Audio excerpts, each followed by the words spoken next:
Marisa Jidan, Farhani Pratama, Syarifah Atifa, Yunika Putri, Cinta Bella, Alfira Maulidia, Nabila Almanzara, Via Ariesta Sapira, Noni Putri Pratiwi, Ada Ulfani. Yayan Kurniawan. kami dari kelas 2E. Baiklah, kami akan mempresentasikan upaya penegakan hukum di Indonesia. Kepada Yayan Kurniawan, dipersilakan. Baiklah, terima kasih kepada moderator yang telah mempersilahkan saya untuk pendahuluan. Untuk penegakan hukum ini ditujukan guna meningkatkan ketertiban dan kepastian hukum dalam masyarakat. Hal ini dilakukan antara lain dengan menertibkan fungsi, tugas, dan wewenang lembaga-lembaga yang bertugas menegakkan hukum. Nah, untuk menurut proporsi sendiri ini ruang lingkupnya terdiri atas masing-masing serta didasarkan dengan atas sistem kerjasama yang baik dan mendukung tujuan yang hendak untuk capai bersama. Terima kasih, itulah pendahuluan dari saya kembalikan kepada moderator. Oke, terima kasih kepada Yayan Kurniawan. Materi selanjutnya akan dijelaskan oleh Vio Ariesta. Silakan. Baik, terima kasih kepada moderator yang telah memberikan saya kesempatan untuk menyampaikan materi selanjutnya. Sebelum itu, teman-teman, kita semua sudah tahu pasti bahwa Indonesia merupakan negara hukum. Indonesia dikenal dengan negara hukum. Nah, berhasilnya suatu negara hukum itu jelas ditentukan dari penegakan hukumnya yang berjalan dengan baik. Didasari oleh apa? Didasari oleh keadilan. Penegakan hukum adalah proses dilakukannya upaya untuk dapat tegak atau berfungsinya norma-norma hukum yang berlaku dan telah diatur sebagai pedoman perilakunya atau hubungan-hubungan hukum dalam kehidupan manusia, bermasyarakat, dan bernegara. Itu adalah pengertian penegakan hukum secara luas. Secara sempit, penegakan hukum dapat diartikan sebagai upaya aparatur penegakan hukum tertentu untuk dapat menjamin dan memastikan bahwa aturan hukum itu berjalan sebagaimana yang telah diatur seharusnya oleh aturannya. Nah, secara sistematis, keberhasilan penegakan hukum dan keadilan itu menurut teori berhasil apabila 5 pilar hukum berjalan dengan baik. Yang pertama, instrumen hukumnya. Yang kedua, aparat penegak hukumnya. Yang ketiga, faktor warga masyarakatnya yang terkena peraturan hukum. Yang keempat, faktor kebudayaan atau legal kultur.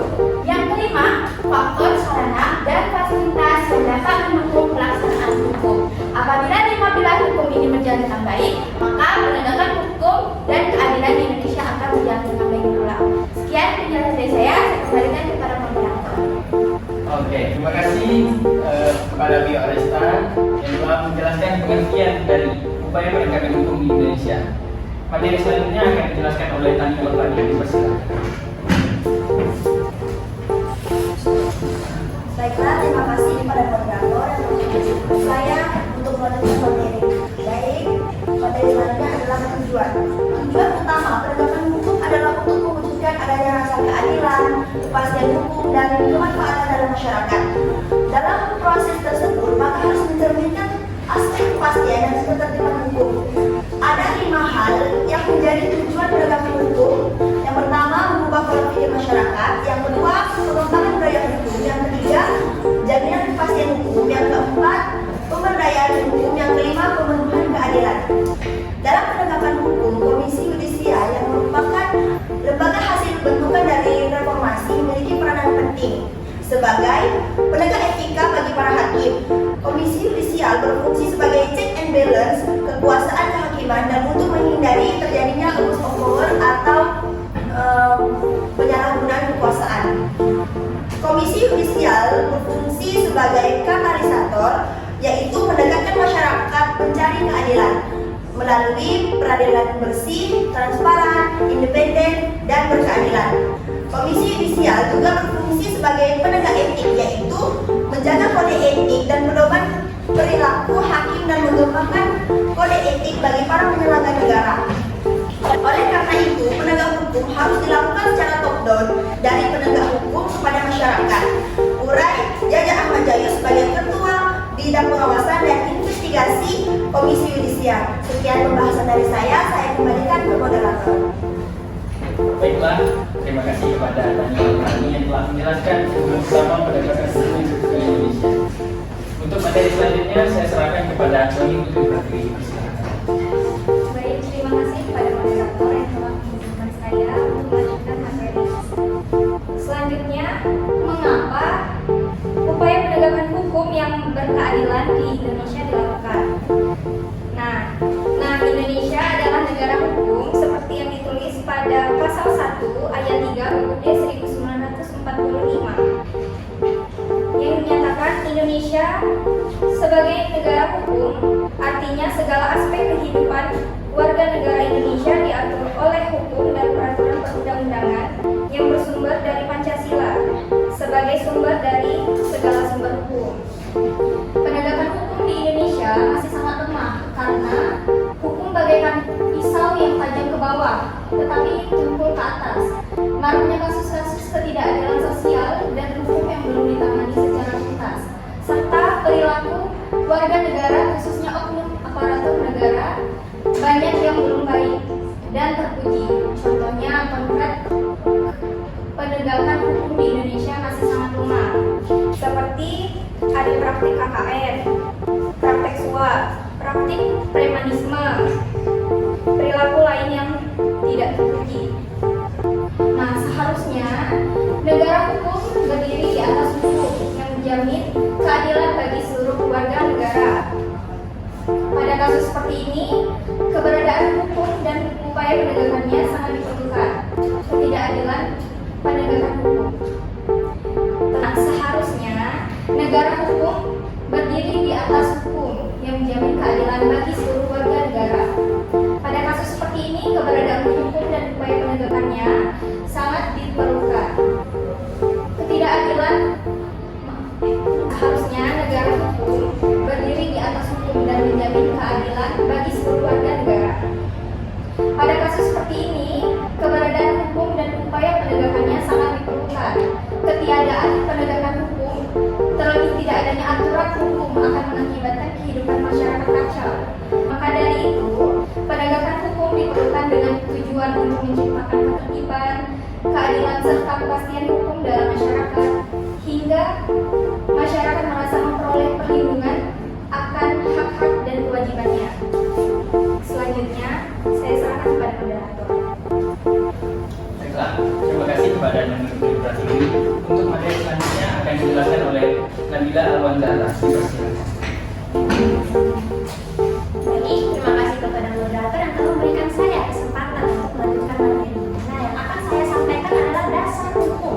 Jadi, dalam upaya penegakan hukum yang berkeadilan di Indonesia, tentu kita harus berpedoman kuat pada dasar hukum yang berlaku di Indonesia. Nah, di antaranya yang 3, yaitu Undang-Undang Dasar Negara Republik Indonesia 1945 dalam pasal 1 ayat 3 yang berbunyi, negara Indonesia adalah negara hukumnya. Sudah pasti tentu kita sebagai warga negara maupun penyelenggara negara harus menaati hukum-hukum yang berlaku di Indonesia. Selanjutnya yang kedua, Undang-Undang Dasar Republik Indonesia tahun 1945 pasal 24 ayat 1, yaitu kekuasaan kehakiman merupakan kekuasaan yang merdeka dalam menyelenggarakan peradilan guna untuk menegakkan hukum keadilan. Jadi, kehakiman merupakan lembaga yang diberikan kekuasaan untuk mengadili. Jadi, sebagai yang mengadili tentu harus adil dalam mengadili kasus-kasus yang bagi mereka usut. Selanjutnya ada Undang-Undang Republik Indonesia tahun 1945 pasal 28D ayat 1 yang berbunyi, setiap orang berhak atas jaminan, pengakuan, perlindungan dan kepastian hukum yang adil serta perlakuan yang sama di hadapan hukum. Jadi semua warga negara maupun penyelenggara di hadapan hukum itu harus mendapatkan kepastian hukum yang adil. Jadi semua dalam hukum itu sama, ada yang tinggi, ada yang rendah, semuanya sama. Nah, hanya itu yang bisa saya sampaikan. Saya kembalikan lagi kepada moderator. Terima kasih. Baiklah, terima kasih kepada Nabila Alwandara. Untuk materi selanjutnya akan dijelaskan oleh Alvira Maulia dan Farhan Indrana. Dipersilakan. Baiklah, terima kasih kepada moderator karena telah mempersilahkan kami untuk melanjutkan materi. Selanjutnya ada aparat penegak hukum. Di Indonesia telah menetapkan aparat penegak hukum yang dibentuk oleh Undang-Undang Dasar Negara Republik Indonesia tahun 1945. Pertama, lembaga negara, Mahkamah Agung, Komisi Yudisial, Mahkamah Konstitusi. Kemudian, selain lembaga negara Undang-Undang Negara Republik Indonesia 1945, jadi juga mengatur lembaga penegak hukum yang meliputi lembaga penegak hukum kejaksaan sebagaimana diatur dalam Undang-Undang Nomor 16 Tahun 2005 tentang Kejaksaan Republik Indonesia. B. Kepolisian sebagaimana diatur dalam Undang-Undang Nomor 2 Tahun 2002 tentang Kepolisian Negara Republik Indonesia. C. Kehakiman sebagaimana diatur dalam Pasal 1 Undang-Undang Nomor 8 Tahun 1981. Baiklah, dipimpin oleh Baik, terima kasih Tira. Selanjutnya saya akan menjelaskan tentang undang-undang mengatur lembaga peradilan. Ada 4 poin tentang lembaga peradilan. Yang pertama, peradilan agama. Peradilan agama berdasarkan undang-undang bertugas dan berwenang memeriksa perkara hukum. Yang kedua, peradilan militer yang bertugas memeriksa dan memutuskan perkara pidana terhadap kejahatan. Yang ketiga, peradilan tata usaha negara yang bertugas untuk menyelenggarakan urusan pemerintah yang baik di pusat atau di pemerintah daerah.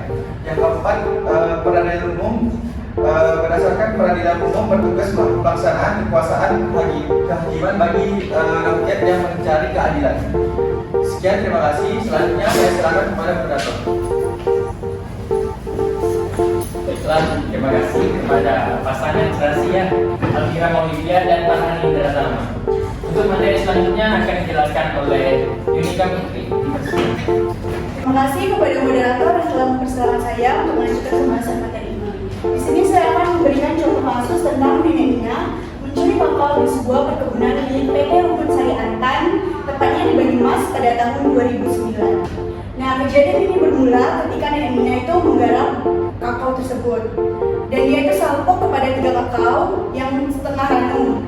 Dan dia itu memetiknya dan meletakkannya di bawah pohon. Kejadian tersebut tuh dilihat oleh kepala mandor. Dan kepala mandor itu memanggilnya dan menceramahinya. Dan nenek Mina ini pun sadar akan kesalahannya dan meminta maaf. Dan maaf tersebut pun diterima.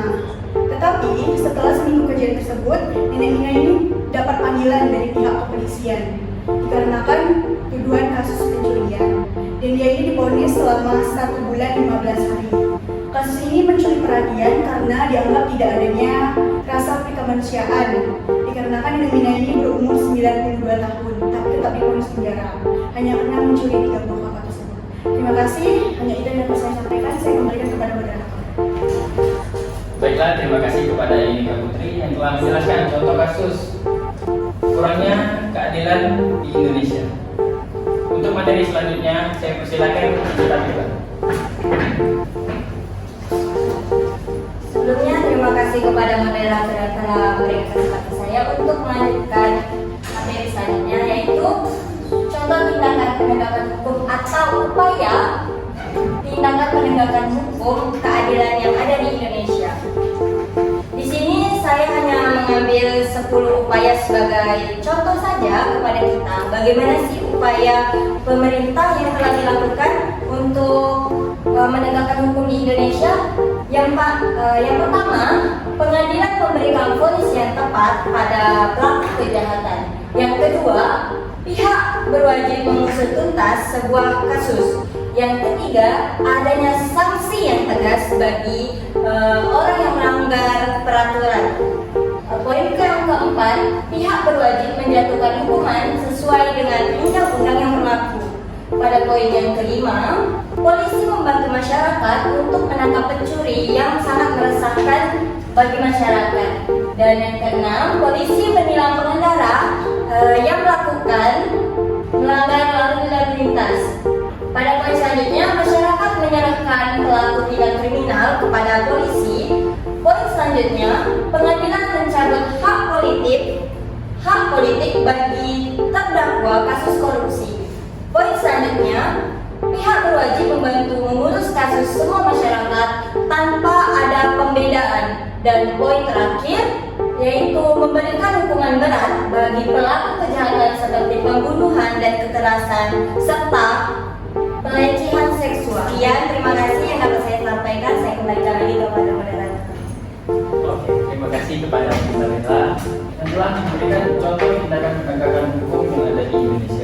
Untuk materi selanjutnya, saya persilakan Syarifah Latifah Fitri yang dimaksud. Kedua, saya mengucapkan terima kasih kepada moderator yang sudah memberikan saya kesempatan untuk menjelaskan materi.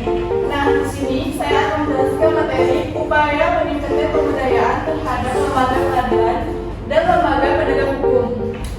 Langkah-langkah yang perlu dilakukan yaitu pertama ada peningkatan kualitas dan kemampuan aparat penegak hukum yang lebih profesional, berintegritas, berkepribadian dan bermoral tinggi.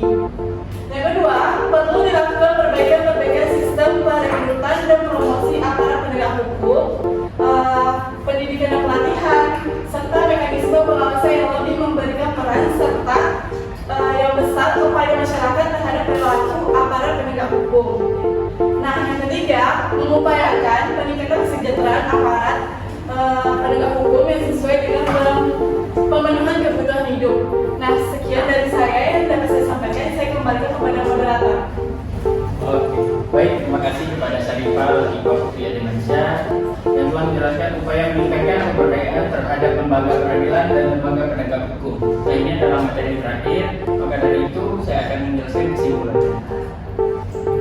Oke, untuk kesimpulan, penegakan hukum dimaksudkan untuk menumbuhkan kesadaran bahwa tertib sosial, ketenangan dan keteraturan hidup bersama hanya dapat diwujudkan dengan ketaatan terhadap hukum dan seluruh peraturan yang berpihak kepada keadilan. Keseluruhan aturan hukum yang menjamin tegaknya supremasi dan kepastian hukum sejalan dengan upaya pemenuhan rasa keadilan yang hidup dan berkembang di masyarakat. Baik, apa pendapat kalian tentang hukum di Indonesia saat ini? Tuliskan di kolom komentar ya. Terima kasih, sekian dari kami. Apabila ada kesalahan, mohon dimaafkan. Dan jangan lupa